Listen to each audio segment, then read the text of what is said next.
At dahil eleksyon, ating makakausap, ang chairman po ng Commission on Elections, si Comelec Chairman George Erwin Garcia. Chairman Garcia, Sir, good morning po. Magandang umaga po, Sir Orly, at sa ating mga kababayan, magandang umaga din po. Pasensya ka na, istorbohin ko muli ang iyong linggo ng umaga, Chairman. Meron lang kasing malaking balitang gusto naming palawakin pa o gustong kunin ang inyong paliwanag tungkol doon sa naging desisyon ng Supreme Court doon sa party list na involved yung dating official po ng Comelec at nagpalabas ng desisyon at ang binabanggit daw ng Comelec ay maaring maging daan ito para mas masusing mabantayan ang party list system sa bansa. Anong ibig sabihin po nun, Chairman? Sir Orly, tama po kayo. Sadyang talagang hinihintay natin yung desisyon na yan ng Korte Suprema doon sa naging desisyon laban doon sa ating dating Comelec Commissioner Rowena Guanzon. Napakaganda po na naging desisyon sapagkat nabigyan po kami ng guidance doon sa mga bagay na dati-rati ay mga gray area o ika nga ay subject sa iba't ibang interpretasyon. Kung kaya naman, Sir Orly, mamarapatin at gagawa namin ng paraan na yung aming mga umiiral na patakaran patungkol sa party list, lalo na sa issue ng substitution ng mga nominees, lalo na ito mangyayari sa pagkatapos ng eleksyon o bago mag-eleksyon ay amin pong mababago. Sasamantalin po natin ito upang magkaroon ng mga pagsususog ng mga amendments ika nga doon po sa ating umiiral na patakaran. So at least po, guided na po kami ngayon, Sir Orly.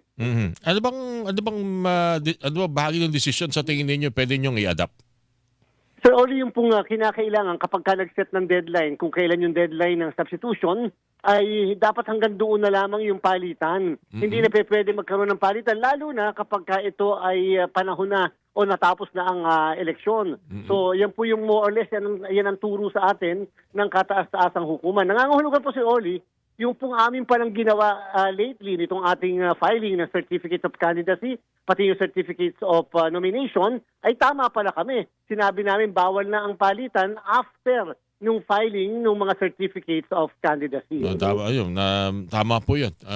Para kung kayo desidido o hindi, siguraduhin ninyo, may deadline kayo, dapat nasundin. Hindi yung wala nang pa-cute-cute pa. At saka, Sir Orly, dapat malaman ng mga kababayan kagad natin sino ba talaga yung mga nominado ng mga party list na yan. Yung po ang dahilan kung bakit ang ginawa po natin, pinablish natin yung mga pangalan ng mga nominees, 10 nominees bawat isang party list upang makilala ng mga kababayan natin sino ba yung number 1 na yan, sino ba yung number 2 na yan, ano bang pinanggalingan yan, talaga bang nagre-representa yan ng sektor na sinasabi nila kanilang nire-representa at sadya pa talagang hindi disqualified yung mga nominees na yan. Meron ba bahagi sa desisyon na yun, yung sila ba ay totoong kinatawan ng party list system? Kasi laging, naalala ko, may desisyon na hindi naman halimbawa, grupo ng mga security guard, hindi naman ibig sabihin ni security guard, kundi yung sumusuporta sa cost ng mga security. Parang naalala ko lang yun yung desisyon Chairman. Opo, Sir Orly, ganun pa rin naman ang desisyon ng Korte Suprema. Alright. Sinasabi po ng Korte Suprema na hindi mo kinakailangan parte ka ng sektor. Kinakailangan meron ka lang daw pong proven advocacy doon sa mismong sektor na iyong nire-representa. Hanggang sa kasalukuyan, Sir Orly, yan pa rin po ang namamayagpag na doktrina tungkol sa bagay na yan. Yung iba kasi parang, wow, advocacy mo pala yan. Parang nagulat doon na kagad Chairman, meron bang mga may daragdag pa? Tama no, nakapagpalabas na kayo ng mga pangalan ng may tuturing na panggulong kandidato sa pagkasenador? Opo, Sir Orly, yung pong aming dalawang divisions ng Comelec ay naglabas ng 117 of the 183. Opo, 183 na aspirants sa pagka-senador. At hanggang sa kasalukuyan ay 66 pa lang din ang ating pong lehitimo, valid na kandidato na maimprenta ang pangalan sa balota.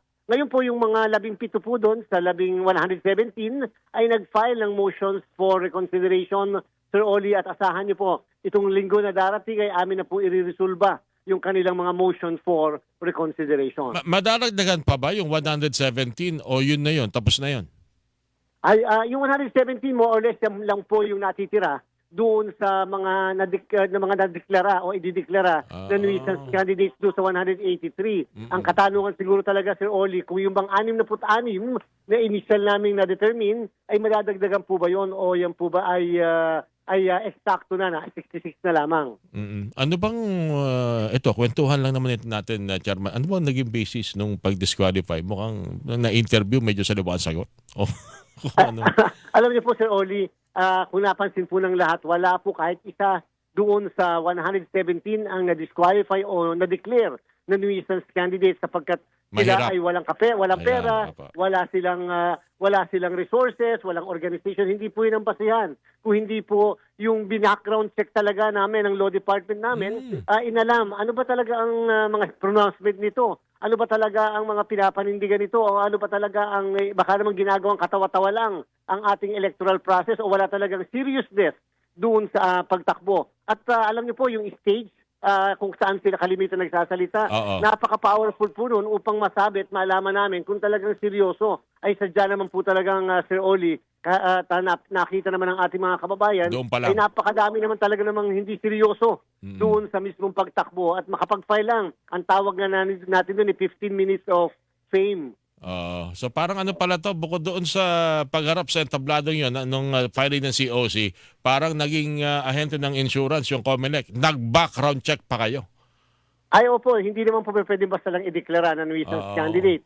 Sapagkat kung napansin din po ng lahat, kahit doon sa 66 na amin pong kinonsider na valid candidates, meron po doon na mangingisda. Meron po doon na social media influencer. Meron po doon na operator ng jeep. So, ibig sabihin, talaga naman po binackground check natin, inalam natin kung ano yung mga pinapanindigan, ano ang mga panukala, at talaga bang katawa-tawa yung kanilang pagtakbo. Yung pong 66 na patunayan namin, hindi. Kaya po yung 117, sila ngayon ay naka-motion for reconsideration. Titingnan natin kung doon sa pagsabi nila na dapat i-reconsider yung decision, alamin natin kung talaga bang pwede na makonsider pa rin silang lehitimong kandidato. Kasi yung iba, interview daw ng media. Alam mo nang hindi talaga seryoso. Pero mga sikat, siguro pagpapaubay natin yan sa inyo, Chairman, ang decision tungkol dyan. Panghuli na lang, kumpleto na lang. Kailan makukumpleto yung mga computer, yung gagamitin sa eleksyon mula sa Miro?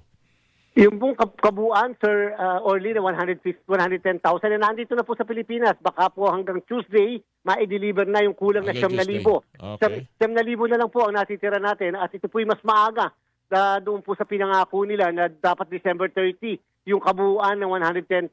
So mas maaga, mas maayos po sa amin sapagkat makakapag-conduct kami ng mga testing at the same time ay alam niyo po magro-roll out na kami ng makina sa buong bansa mula December 2 to January 30. Ito po i-demo natin sa iba't ibang barangay ng buong bansa. May kaukulang seguridad naman. Lalo-lalo na kung saan ilalagay ang mga ito pagdating dito. Sabi nyo nga makukumpleto by Tuesday.